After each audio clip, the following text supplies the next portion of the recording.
నా దగ్గర మాత్రం వ్యర్థ పెట్టలేకు అని చెప్పండి. డబ్బు పంపిస్తేనే డబ్బా పంపించేది.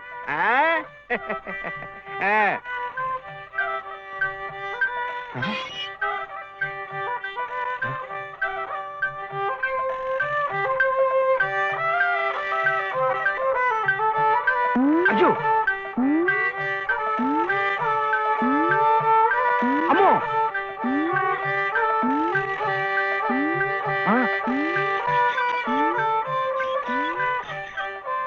ఎరా ఇప్పుడు దాకా పడుకుని ఎవరు మెత్తయా చిట్టా మరెవరు? ఎద్దు. ఎద్దా? ఎద్దు ఇప్పుడు దాకా నిద్రపోయింది, ఇప్పుడే లేచి తిరుగుతోంది పాపం. ఇట్ట అరుస్తే మళ్ళీ పడుకుంటుంది, ఇంకా నూనె ఉండదు గీనె ఉండదు.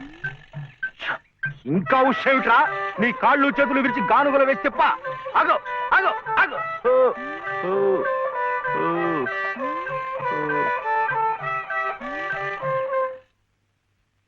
చెప్పానుగా పడుకుంటుందని. ఇప్పుడు కాడి మెడ మీద వేసుకుని నువ్వే తిరుగు. తిరుగుతాను లే. ఆ నూనెంతా డబ్బాలోకి ఎత్తావు. ఎంత నూనె తగలడిపోయిందో. ఏమిట్రా?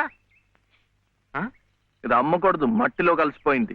ఒంటికి రాసుకుని తలంటుకో. అంటుకుంటా. కాంతం కాంతం నువ్వు వెళ్ళి పత్రం పట్రా. రౌతు కొద్ది గుర్రమని ఊరికే అన్నారటోయ్. బుర్రలేని వెధవ కూర్చున్నాడని తెలిసి అది వెనక్కి తిరిగి తెచ్చింది. ఇది అలవాటై రేపు నేను కూర్చున్నా వెనక్కి తిరిగి తెచ్చి నన్ను వెధవం చేస్తుంది. ఏమిటైది? నేను దమ్మన్నానా? నా నెత్తిరేసి కొట్టు. పత్రం కాదు, పత్రం, స్టాంప్ పేపరు పట్రా. మళ్ళీ సంతకం పెట్టాలా మావయ్య? అవును. నేను పెట్టను. ఎందుకని? ఆయనమ్మ పెట్టద్దంది. పెట్టకపోతే ఈ నష్టం ఎవరు భరిస్తారా? ఎవరు భరిస్తారు? డబ్బా నూనె ఖరీదని తెలుసా? 200. నీ బొంద. ఇది మీ నాన్న మీద జిడ్డావదం కాదు, ప్రశస్తమైన నువ్వుల నూనె. డబ్బా నూనె ఖరీదు 1000. 1000 రూపాయలు. 3 డబ్బాలకి 3000. ఇవో తీసుకో, పెట్టు.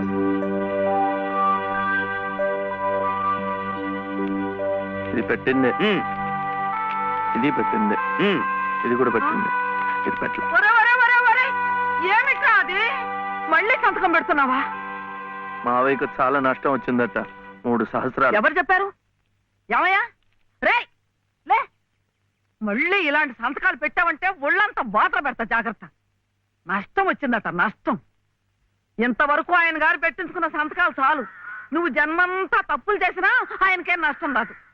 వెళ్ళి స్నానం చేసిరా. ఏమిటండి మీరు కూడాను? ఎంత నష్టాన్ని భరించబట్టారు? నిండా ముంచేస్తుంటాను. నిక్షేపం లాంటి నువ్వులోనే పిల్ల కాలంలో ఎలా ప్రవేశిస్తుంది చూడండి.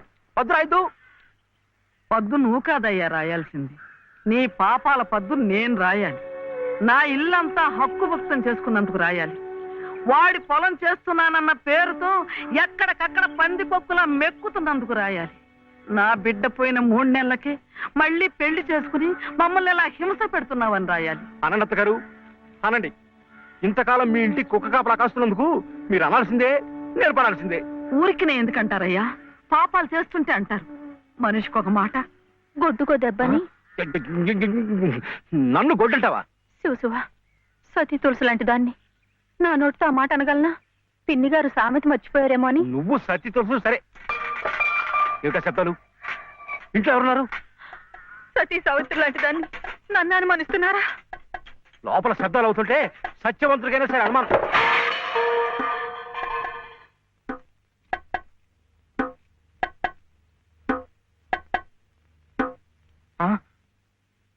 చూడు నాన్న, నీకు దిష్టి తగులుతుందని చాటుగా పలహారం పెడితే సీతమ్మ లాంటి దాన్ని నన్నే అనుమానిస్తున్నారు. రామచంద్రుడి కనుక అనుమానించానే, ఏం తప్ప? నువ్వు రామచంద్రుడు కాదయ్యా, రావణాచంద్రుడు. ఆ విషయం తెలియకే బంగారం లాంటి నా కూతురు గొంతు కోసేసినాను. అవకాశం దొరికింది కదా అని నా ఇంట్లో తిష్ట వేసి మేసేస్తూ మీరే నా గొంతు కోశారు. సిగ్గు లేకపోతే సరి. సిక్కు లేదని అమ్మ అన్నాడు. అవునన్నా, నేను ఇప్పుడే గోదాట్లో దూకుసేస్తా. నీతో పాటే నేను చచ్చిపోతానన్నా. రా తల్లి. అగో, ఇదే ఈతల పోటీలు అనుకున్నారంటే ఒకళ్ళ వెనకాల ఒకళ్ళు దూకడానికి చావడానికి మీరెవరు చావక్కర్లేదు. మీరు ఇక్కడే బతికి చావండి, నన్ను చంపండి.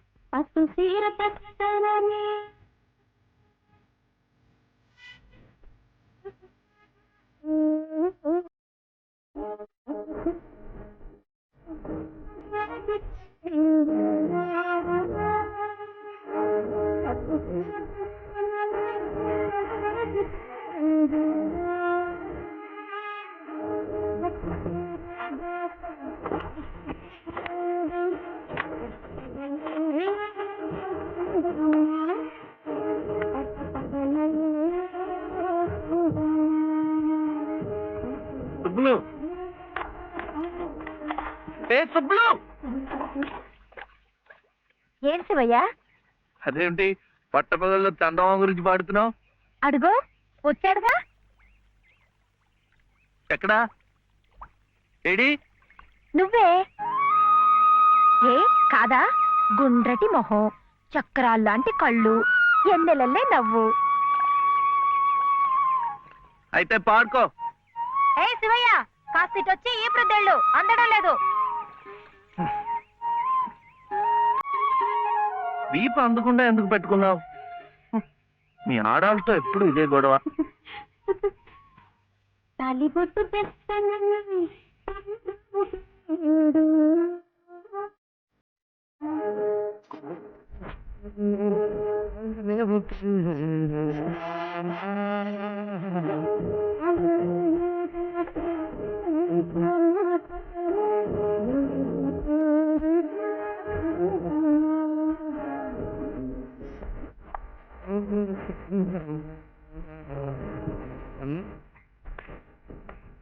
ఏమైంది?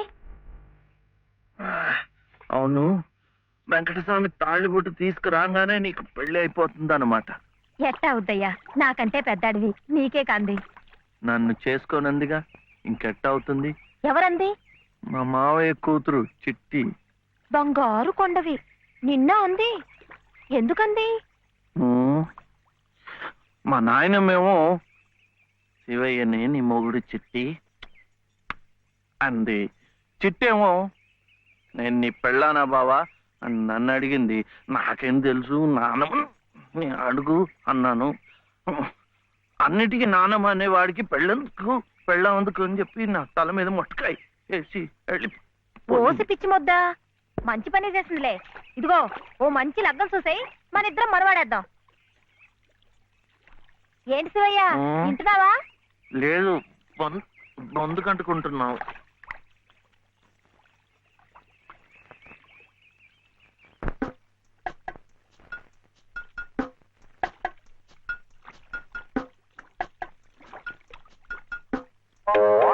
ఏం శివయ్య, పెళ్ళనగానే చేతికేదో కరెంట్ వచ్చినట్టుగా ఉంది. అంటే కర్మ, మను అయితే మన ప్రేమ పట్టపగ్గాలు ఉండవు. ఊరి సచ్చినోడా నువ్వా? ఎల్లెలో ఏటే సుబ్బులు, చెయ్యి మారగానే సాకు తగిలిందటే చుట్టుకున్నావు. పట్టేవాళ్ళ బుద్ధేంటో ఆ చెయ్యి వాటంలోనే తెలిసిపోద్ది. అమ్మో!